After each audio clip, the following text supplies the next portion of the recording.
Selamat berjumpa lagi Bapak Ibu. Damai sejahtera Kristus menyertai Bapak Ibu dan saudara sekalian serta saya. Mari kita berdoa bersama. Tuhan, ajarlah kami melalui firman-Mu pada saat ini. Dalam Tuhan Yesus. Amin. Bapak Ibu yang terkasih, kita akan bersama membahas tentang tema yang dilihat adalah hidupmu, bukan hartamu. Dalam Titus 2 ayat 7 dikatakan demikian. Dan jadikanlah dirimu sendiri suatu teladan dalam berbuat baik. Hendaklah engkau jujur dan bersungguh-sungguh dalam pengajaranmu. Sehat dan tidak bercela dalam pemberitaanmu, sehingga lawan menjadi malu. Karena tidak ada hal-hal buruk yang dapat mereka sebarkan tentang kita. Beberapa tahun yang lalu, terdengar banyak politisi di Indonesia ini yang berkata dengan tegas dan lantang, tidak terhadap korupsi. Tapi ternyata mereka satu persatu ditangkap KPK dan disidang di pengadilan. Akhirnya mereka mendekam dalam penjara. Betapa malu bukan? Sebab yang dikatakan bertolak belakang dengan apa yang diperbuatnya. Dalam bacaan di atas tadi, Paulus mengingatkan Titus agar pengajarannya didukung oleh kesaksian hidupnya. Maka apa yang diajarkan olehnya menjadi sangat efektif dan ia punya wibawa di hadapan para jemaat. Apa saja yang perlu diperhatikan oleh Titus supaya hidupnya bisa sebagai teladan? Nah, yang pertama, berbuat baik. Berbuat baik walaupun perbuatan itu kecil dan sederhana. Misalnya, menggandeng lansia yang sulit berjalan, menuntun orang buta melewati jembatan. Perbuatan itu mempunyai frekuensi getaran yang lebih kuat daripada jutaan kata-kata kosong yang keluar dari mulut. Perbuatan baik yang hanya ditujukan pada kelompok tertentu bukan lagi perbuatan baik, sebab hal itu akan melukai kelompok yang lain. Dunia bukan tempat berlomba siapa orang yang terbaik, tapi dunia terus-menerus memerlukan siapa saja yang mau berbuat baik. Nah, yang kedua, yaitu jujur.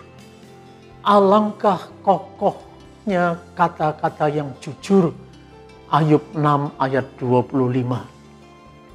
Tak bisa terbantahkan dan disanggah dengan cara apapun. Pemimpin yang jujur pasti disegani oleh siapapun.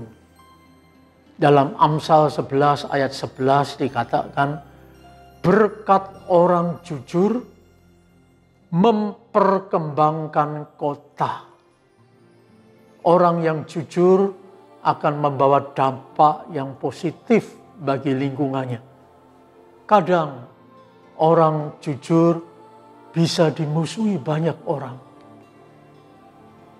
Nah, yang ketiga, mempunyai harga diri.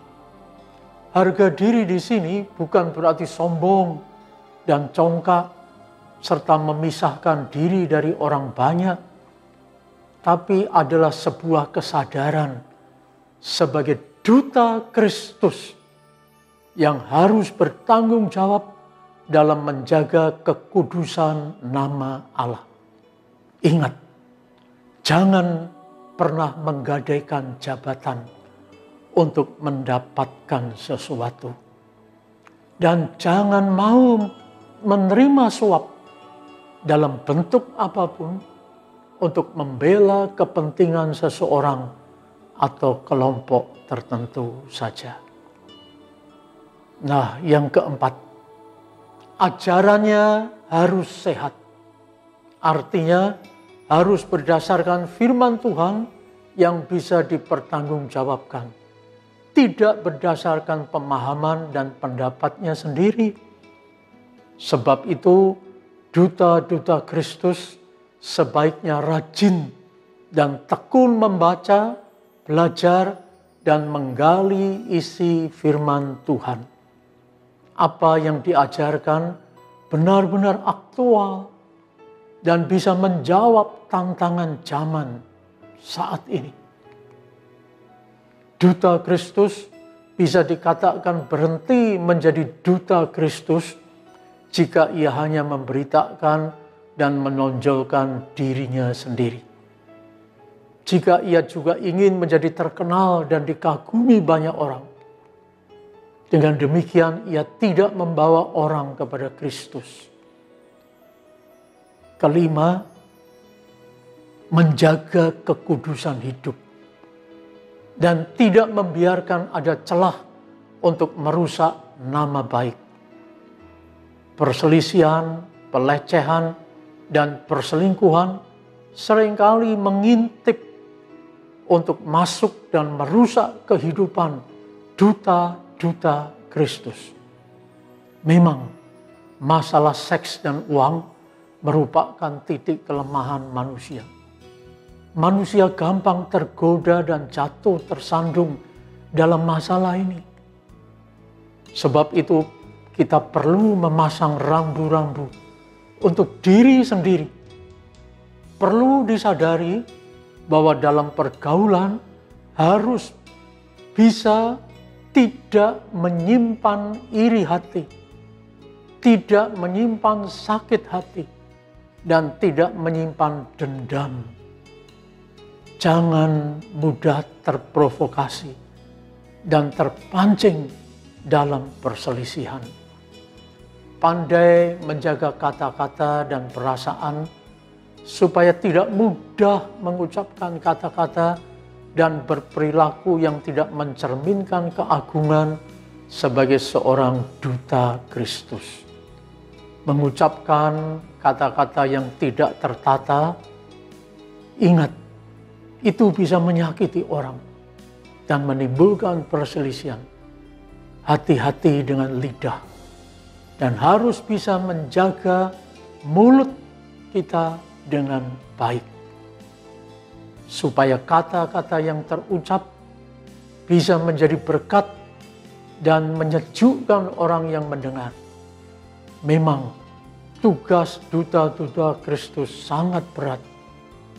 Bukan untuk berbicara dan berkhotbah tentang Kristus, tapi untuk memperlihatkan Kristus kepada dunia melalui dirinya, melalui perilakunya, melalui ajarannya, dan melalui ucapannya.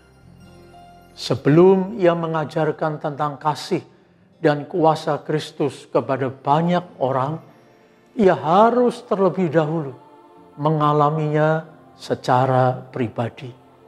Jika ia belum pernah mengalami dan merasakan kasih dan kuasa Kristus, maka sebenarnya ia cuma pemberita tanpa penghayatan dan tanpa pengalaman real.